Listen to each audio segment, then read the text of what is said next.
Halo teman-teman, kali ini pengkajian. Jadi pasiennya dikaji ya, jadi diwawancara gitu. Jadi yang perlu didapat itu jenis halusinasinya, apakah itu halusinasi dengar, halusinasi lihat, atau halusinasi raba. Itu kita harus bisa menentukannya.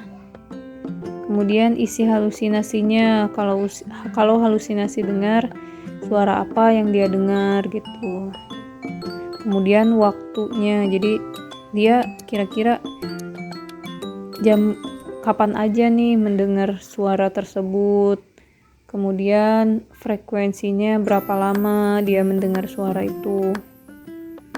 Kemudian di situasi seperti apa, apakah ketika dia merasa sendiri atau ketika banyak orang juga suara itu masih terdengar. Kemudian respon pasien terhadap halusinasi. Jadi ketika pasien mendengar halusinasi tersebut, apa yang pasien itu lakukan gitu. Kita harus mengkajinya. Yang terakhir, upaya yang telah dilakukannya. Kemudian observasi. Kita observasi pasien tersebut bicara atau tertawa sendiri, marah-marah tanpa sebab, mengarahkan telinga ke arah tertentu, menutup telinga, menunjuk-nunjuk ke arah tertentu, ketakutan pada sesuatu yang tidak jelas, kemudian mencium sesuatu seperti sedang membaui bau-bauan tertentu, menutup hidung, sering meludah, muntah, kemudian menggaruk-garuk permukaan kulit.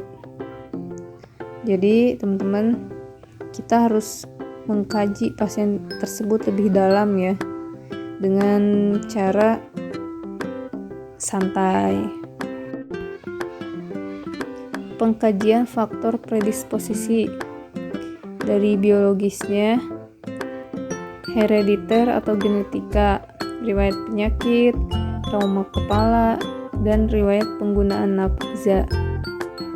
Kemudian dari sisi psikologisnya, kegagalan berulang, korban kekerasan, kurangnya kasih sayang, atau overprotective. Kemudian dari sosial, budaya, dan lingkungan, penolakan yang berulang, sosial ekonomi rendah, perceraian, perpisahan, terisolasi oleh lingkungan, dan pasien tidak bekerja. Jadi faktor predisposisinya ada 3 ya, faktor biologis, psikologis, sosial budaya, dan lingkungan. Kita harus benar-benar mengkaji pasien tersebut, apakah dia memiliki riwayat penyakit seperti ini atau enggak, dia pernah jatuh dan kepalanya terbentur sesuatu yang sangat keras gitu.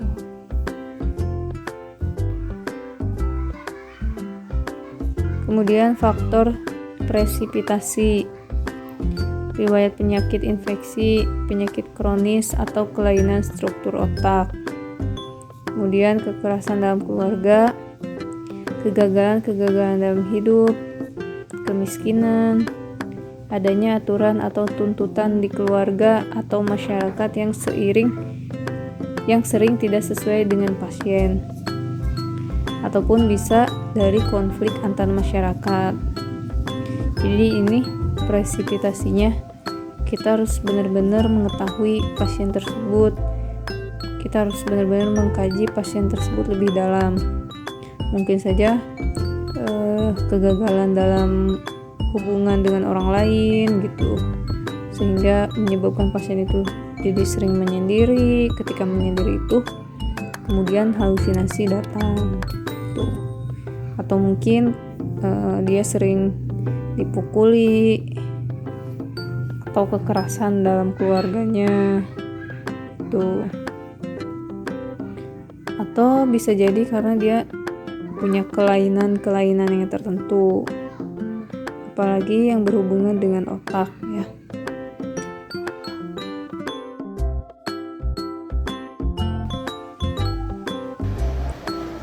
Diagnosa keperawatan.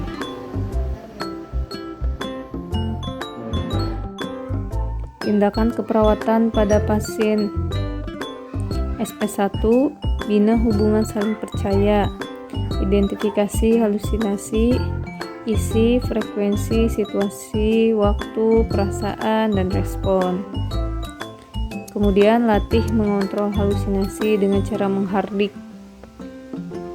Kemudian masukkan latihan menghardik dalam jadwal. Kemudian SP2-nya, evaluasi tanda dan gejala halusinasi.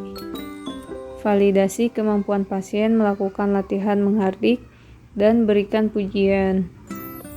Evaluasi manfaat melakukan menghardik. Latih cara mengontrol halusinasi dengan obat. Jelaskan 6 benar. Jenis, cara penggunaan, dosis, frekuensi, cara kontinuitas minum obat. Kemudian masukkan pada jadwal kegiatan untuk latihan menghardik dan minum obat.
Kemudian SP3, evaluasi tanda dan gejala halusinasi.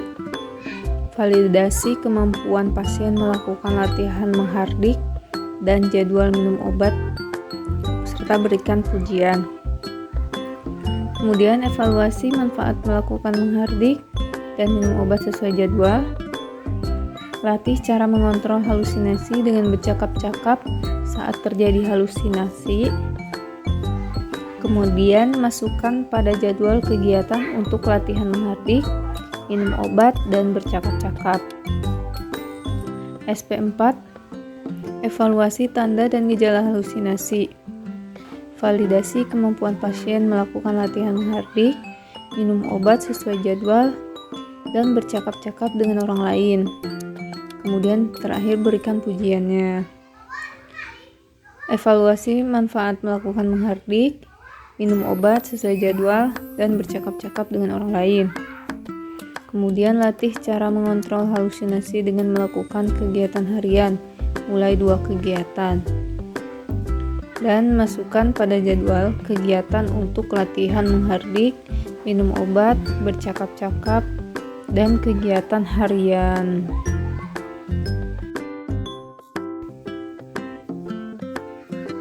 Kemudian tindakan keperawatan pada keluarga. SP1, diskusikan masalah yang dirasakan dalam merawat pasien. 2. Jelaskan pengertian, tanda dan gejala, dan proses terjadinya halusinasi. Yang ketiga, jelaskan cara merawat halusinasi. 4. Latih cara merawat halusinasi atau menghardik. 5. Anjurkan membantu pasien sesuai jadwal dan memberi pujian. Jadi membantu pasien minum obat sesuai jadwal.